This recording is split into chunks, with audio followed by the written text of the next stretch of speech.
મહેસાણાનું વર્ષો જૂનું મંદિર એટલે ફુવારાનું સિદ્ધિવિનાયક ગજાનન ગણપતિ મંદિર. અહીંયા જ્યારે ગણેશ ચતુર્થી હોય ત્યારે ગજાનન ગણપતિનું આગમન થાય છે. ત્યારે 104 વર્ષ જૂની પરંપરાને મહિલા હોમગાર્ડ દ્વારા એમને પરેડ આપવામાં આવે છે અને ઢોલ નગારા સાથે વાતે ગાતે ગજાનન ગણપતિની મૂર્તિનું મંદિરમાં આગમન થાય છે.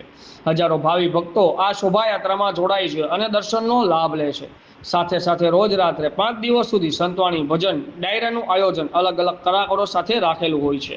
ઘણા વર્ષોથી આ ગણેશ ચતુર્થી નિમિત્તે અહીંયા ગજાનન મંદિરની અંદર આયોજન થઈ રહ્યું છે. રોજ સાધુ સંતો માટે અને ભક્તો માટે ભોજન પ્રસાદની પણ વ્યવસ્થા કરવામાં આવે છે. રિપોર્ટર હિતેશભાઈ મોદી, ઇન્કલાબ ન્યૂઝ, મહેસાણા. સ્વામી અર્જુનગીરી કચ્છી, પ્રાણભાઈ વ્યાસ, આ બધા જૂના કલાકારો, ગુજરાતના ખ્યાતનામ કલાકારો અહીં આગળ આવીને પોતાની વાણી પવિત્ર કરી છે. એવી જગ્યાની અંદર પછી સંતવાણીનો પ્રારંભ થાય.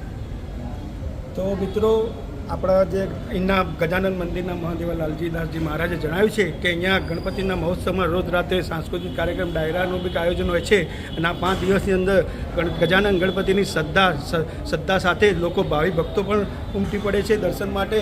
અને આવી રીતે દર સાલ આપણા ગુરુજીના નેતૃત્વમાં આ કાર્યક્રમ મહોત્સવ થાય છે. આપણે ગજાનન ગણપતિના મહાદેવા લાલજીદાસજી જોડે જાણીએ કે આનો ઇતિહાસ શું છે. તો ગુરુજી જણાવશો આ મંદિરનો આપણો ઇતિહાસ.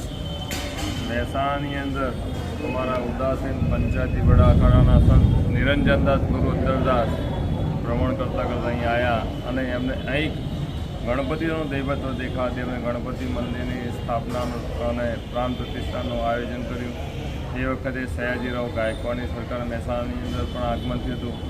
એમને પણ ખબર પડી કે દાદાનું મંદિર બને છે. એમના ગાયકવાડ સરકાર એટલે કે મરાઠા પરિવારના સદસ્ય પણ એ પણ છે. એમને એ થયું કે દાદાનો જો અહીંયા મંદિર બનતું હોય, મહેલ બનતું હોય તો ગાયકવાડ સરકારનો રાજમહેલ બનતો. તે વખતે પણ એમને સહયોગ અને ભગવાને પ્રાર્થના અને આજીજી ખૂબ કરી હતી. એ વખતની દરમિયાન અહીં આગળ અત્યારે હાલની પરિસ્થિતિ અને હાલની સરકાર પણ અહીં આગળ દાદાને ગાર્ડ ઓફ ઓનર આપે છે.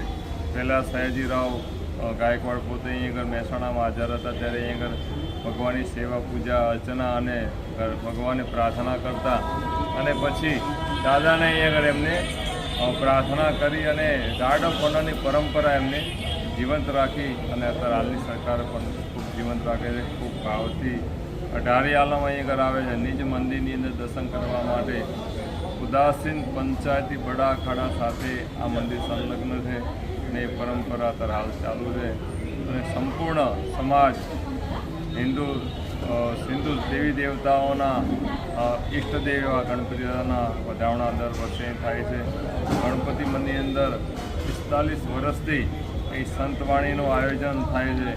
એ પણ અનેરું અને દિવ્ય અને ભવ્ય આયોજન કરતા હોઈએ છીએ. આજે આપણે મહેસાણાના ફુવારાના ગજાનન ગણપતિ મંદિરમાં આવ્યા છે અને આના ટ્રસ્ટી અહીંયા આપણી સમક્ષ ઉપસ્થિત. તો આપણે જાણીએ કે જે આ ગજાનન ગણપતિ મહોત્સવ અહીંયા ઉજવણી થઈ રહી છે તો કેટલા દિવસની છે અને એની રૂપરેખા શું છે. તો આપણે એના ટ્રસ્ટીએ પહેલાં તો તમારું નામ જણાવજો. મારું નામ બાબુપુરી ગોસ્વામી. અને જે આપણે કાર્યક્રમ કર્યો છે ગજાનન ગણેશ મહોત્સવનો, તો કેટલા દિવસનો છે અને શું શું અંદર કાર્યક્રમની અંદર આપણે રૂપરેખા છે જણાવજો. અહીં અમારે ગણપતિ મંદિરનો હું એકમાત્ર ટ્રસ્ટી છું અને અહીં આગળ લોક સંસ્કૃતિના, લોક ડાયરાના, સંતવાણીના કાર્યક્રમો છેલ્લા 45 વર્ષથી સતત ચાલ્યા કરે. ગુજરાતીના નામાંકિત તમામ કલાકારો ભગવાનનું આરાધન કરવા કોઈ પણ અપેક્ષા વગર ખાલી માનધન લેવા માટે અહીંયા પધારે છે. આ એક વિશેષ જગ્યા છે જેને ભજન ધામ કહેવાય છે. એવું ગણપતિ દાદાના સાનિધ્યમાં આ ભજન ધામ છેલ્લા 45 વર્ષથી ચાલી રહ્યું છે. આ જગ્યાનો વિકાસ કેટલાય વર્ષોથી બધા ઝૂંપડપટ્ટી હતી એ દુરસ્ત કરી અત્યારે દાદાની કૃપાથી મહેસાણા શહેરનું એક ગણેશ ધામ બની ગયું છે. એટલે ગણપતિ દાદાનો ઉત્સવ વર્ષો વર્ષથી અચૂક થયા કરે છે. અમે અહીંયા આગળ સંત ભોજન સતત ચાલુ છે. કોઈ પણ સત દર્શનનો મહાત્મા આવે તો એને રહેવાની, જમવાની અને સન્માનની વ્યવસ્થા અમારા મંદિર તરફથી સતત વર્ષોથી ચાલુ છે.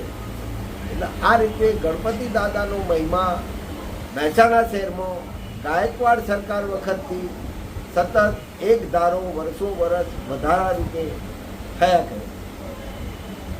પછી આપણી સમિતિ છે તે હમણાં શું જાણીએ કે જે આ ગજાનંદ ગણપતિનો જે મહોત્સવ ચાલી રહ્યો છે તમારે શું રીતે ઉત્સાહ સાથે જણાવું છે? મારું નામ ભગવાનભાઈ પ્રજાપતિ. હું જ્યારે આ ગુરુ એમના અમે મિત્રો હતા, ભણતા હતા ત્યારે 45 વર્ષથી અમારો સંબંધ હતો અને 45 વર્ષથી મંદિરમાં હું આવું છું. અને ત્યારે જે ગણપતિને તમે જે પ્રાર્થના કરાવો ગણપતિ દાદા આપણને તો કામ કર્યું એટલે ગણપતિ દાદા આમ દરેક વસ્તુ બધા અત્યારે શ્રદ્ધાથી બધા દર્શન કરવા આવે છે. તો આપણી સમક્ષ ગજાનંદ ગણપતિના બીજા બી ભાવ ભક્તો આપણી સમક્ષ ઉપસ્થિત છે. તો પહેલાં તમારું નામ અને પરિચય જણાવો. મારું નામ રાજકોટ ધ્રુવીલ છે. આ ગણપતિ મંદિર એટલું ચમત્કારી મંદિર છે જે જમણી સૂરના એકમાત્ર ગણપતિ મંદિર આખા મહેસાણામાં એકમાત્ર મંદિર છે એવું ચમત્કારી. અને આ એકમાત્ર મંદિર છે એને ગાર્ડ ઓફ ઓનર આપવામાં આવે છે જે કોઈ પણ મંદિરમાં નથી. તો આ બહુ ચમત્કારી મંદિર છે અને ઘણા ભાવિ ભક્તોને આ ચમત્કાર મળ્યા છે તે પોતાના દર્શન સ્વરૂપે રોજ આવે છે અને દાદાને માને છે.